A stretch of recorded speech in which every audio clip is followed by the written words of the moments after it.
Welcome into the latest edition of Extra Time. Thank you as always for your tweets. Ali with us here in the studio. Frank Leboeuf's had a busy time, we know. He had 3 plays in 3 days, put in a disappointing performance, haunted by Chelsea losing the FA Cup final. And it's confirmed now, Frank, if people write to you, you will give your money back for those performances. Is that correct? Yes, exactly. I'm gonna write a check tomorrow morning, on your behalf, to make sure that people understand what's going on. Well, a bit of Venmo, Cash App, PayPal, maybe better than checks, Frank, but that's all right. That's Let's keep up with the times. That's all. Sure. Nedum is here as well. Frank, I'm not sure if you're aware of this. Nedum's been on the show slamming your book and saying that his is much better. What? Look at it. Yes, I know, but he might be right. Look at that face first. You want to buy. When you see a face like that, you want to buy it. You don't care what's going in, but what's the old saying? Don't judge a book by its cover. Well, yes. Yes. Look. You see the difference. It's huge. You know what? The color contrast. I know. Frank's a bit pale. Yes. A bit pale he needed. I don't know. Nedum, when is it released? When's it out, your book? It's on Tuesday, May 17th. So I expect a ton of headlines, and I'm sure you'll be having something to say about some of the words I have for people. What are you doing to commemorate this big moment? Is it? Well, nothing. Literally nothing. When it's out there, it's out there. Like, the work's been done. So let's see what people say. Oh, that should be like a big book launch. Look, if you're putting a book out, be at least excited that you're putting a book out. It's like, yeah, well, nothing. I'm not going to do anything. Well, once you put it out there, he's got faith in the material. Frank was on every TV show going. Yes. Plugging his book. Exactly.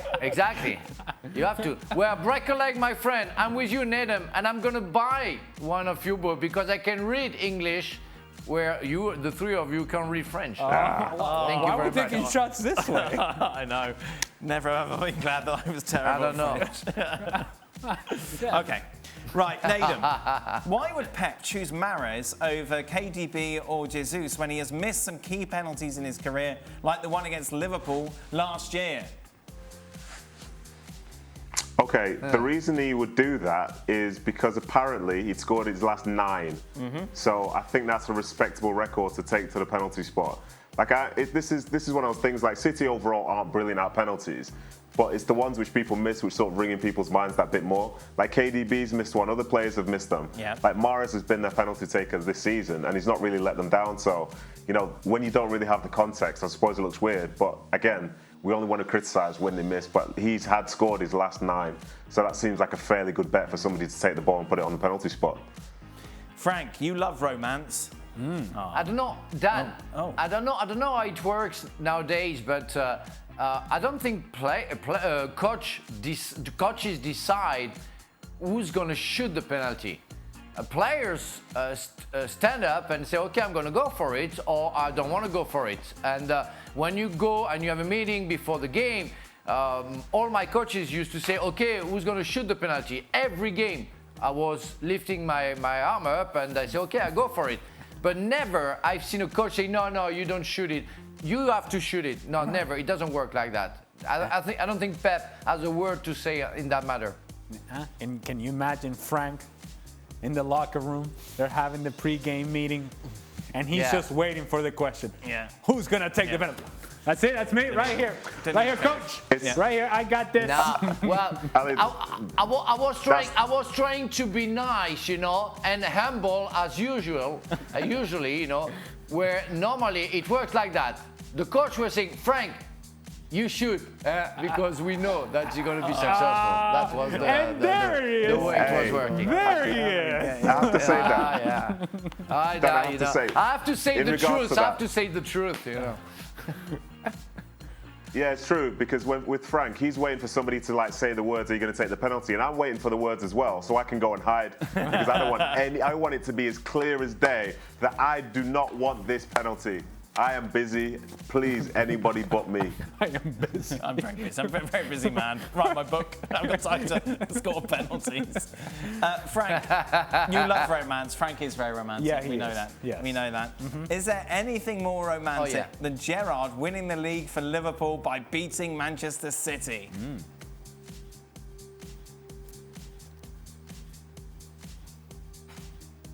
Well, the guy has to do his job, and there is no romance or, I don't know, sentiments into that world, I think.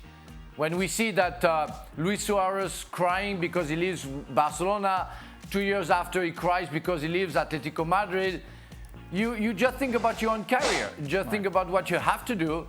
And even if you are the man from Liverpool, because everybody is going to remember Steven G as the Liverpool man, you do what you have to do. And if it happens that you help your former club to win something because of the situation, it might be nice.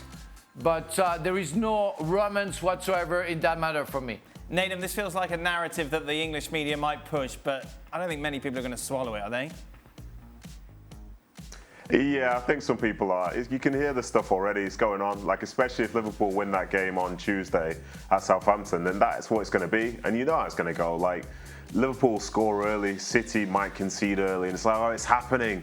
As it stands, people are like, oh, this is it. It's going to be magical. It's going to be amazing. But at the end of the day, like, this is just what they want. They want to sell newspapers. They want to have headlines. They want people to click their stories.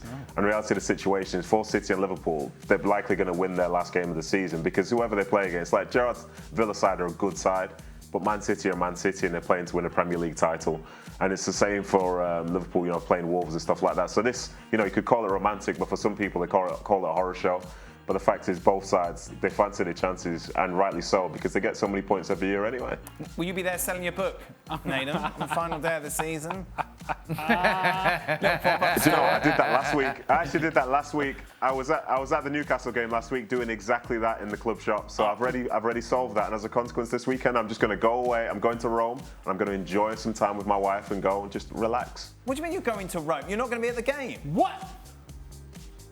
No, absolutely not. No, do you actually think I'm City TV? Yes, I you have a are life. City You TV, call me City Nedum. TV. I'm not actually City TV. Relax. I was sitting in the Liverpool end yesterday, and I was in and amongst them. I was like, oh, Liverpool, please, just don't say that. I'm just trying to enjoy my life. Let me live, please. Wow, what are you going to do in Rome? Oh, man.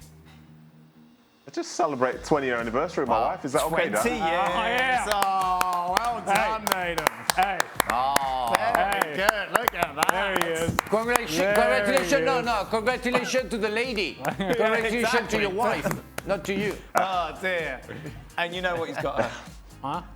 The book? A signed copy. Yes! Two copies. Yes! Look at Two that. copies. Yes! Not surprised that's on a full box. Yes. We haven't sold many in that box. Will you even watch the game, Nedum? No, I won't be watching the game. I'm not going to Rome to watch all these final games in the Premier League. I'll see what happens. That's but only I'm not. 2 hours It's of your like, life. At the end of the day, it is what it is. Wow. I have to say. Yeah, but not in Rome. I didn't go there to do that. Let me enjoy the Colosseum and everything else that's to do with it. Let me sit in the plaza with a bit of coffee, you know what I mean? Just let me enjoy life for once. I have to say, every time there's a big Manchester City game, Yes. Nedum, he's here. Yeah, right? I know, Because he's there. he is the connection to Manchester City. I know. And they're on the verge of winning a title in a very tough, long season. And he's going to Rome? Just complacency, isn't it? Yeah. 4th out of 5, doesn't really No. care anymore, No, taking no, it no, for no. granted. No. That's it. No. I don't know if you've noticed. But you think I'm the voice of Man City, yet there's a lot of video of me hugging Liverpool players. So maybe this is just a false flag. You just think about it. Everyone just think about that. It's like a weird double bluff. True. Right. Away from Nedum's disloyalty. Wow. For all, is there a particular game that you played in and you felt you were the major reason why the team lost? Was there a game that you didn't play in, Nedum? No. Perhaps a poor tackle, a red card, or a missed penalty. And how did you face your teammates knowing very well it was your fault that they didn't get the result? Wow. Wow, a lot of old scars being Yes, opened here. easy. Wow. Go on, Nedum. Easy, this one. So it was 10 years ago. It was that game where City first won the Premier League for the first time. Were you there? And Edin Dzeko scores to make it 2-2. That is my man. And then for the third goal, I threw the ball and we lost it. And they went up 10 seconds later and scored. So initially, as that third goal goes in, I put my hands on my head literally like this because I thought, oh my God, I've just relegated us. After 38 games, it's me that's done it. And then 5 seconds later, it's like nobody cares anymore. So yeah, that could have gone the exact opposite way because I am the reason that QPR lost that game. I'll hold my hands up and say exactly that. Wow. And so also the reason why Manchester City won that game, Nedum, is what I'm feeling you're trying to partner yourself with. Yeah, it's this triple, quadruple bluff. You never know whether I'm coming or going. Am I Liverpool, am I City, am I United? You just don't know, do you? Well, we do. You're City. No. We do. We know. We do. Frank will tell us about Ronaldinho now. Oh, yes, that was an example that I forgot, but I have so many that I was trying to find one, a clear one. I remember that a couple of years you showed some highlights about my fantastic headers to my own goalkeeper that I completely missed and gave the ball to Shearer, who scored for Newcastle at St. James's Park. So, few of those, that I felt really guilty and ashamed when I came back into the dressing room, and I think I said, guys, my bad. What can you say? My bad. I will try to do better next week, and that's the only thing you can do. Well, the one with Ronaldinho, especially on the Clasico, you want to bury yourself to make sure that nobody can see you. That's shameful. Wow. But that's part of our lives.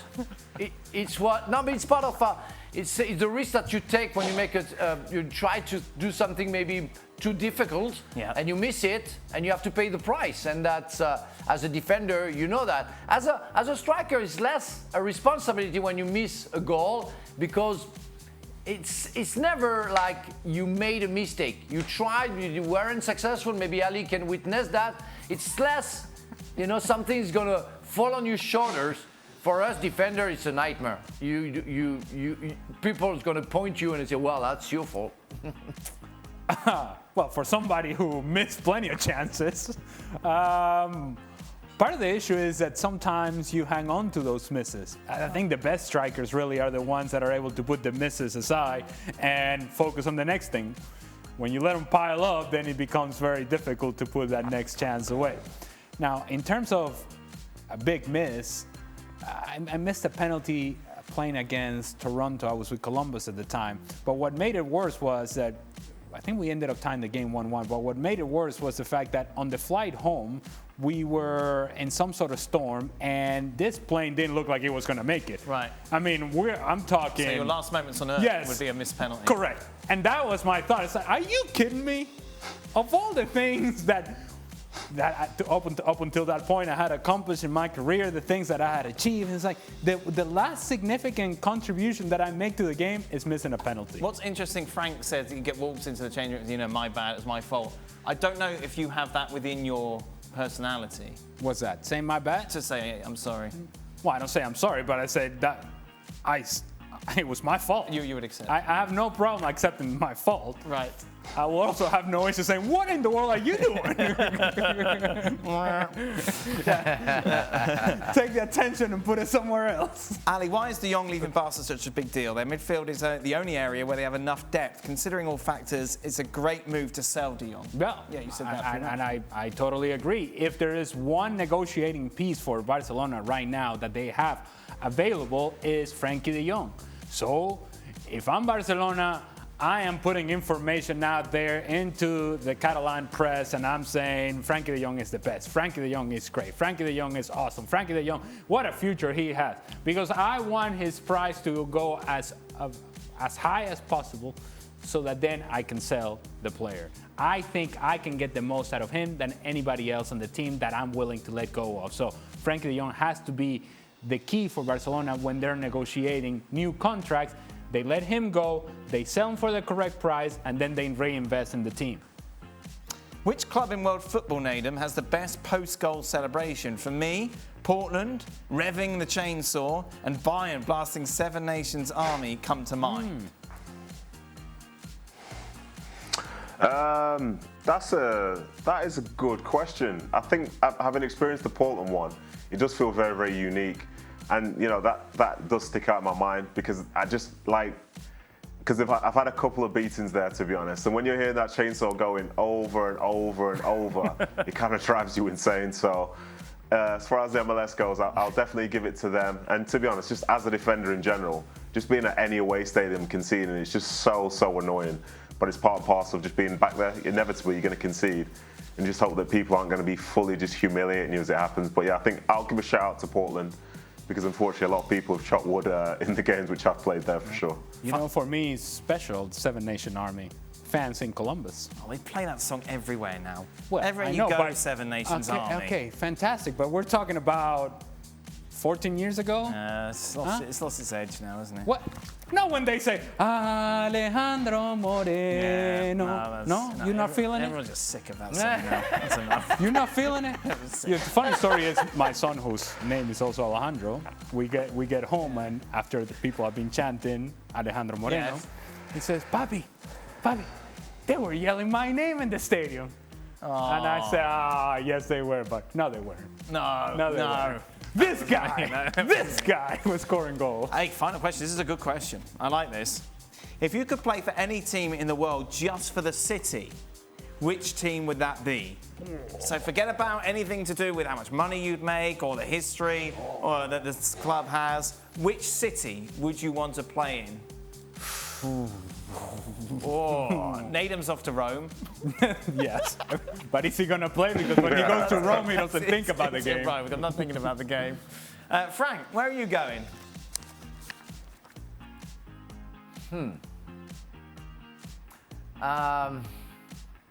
Will be Los Angeles, I think. Yeah? Because I love the city.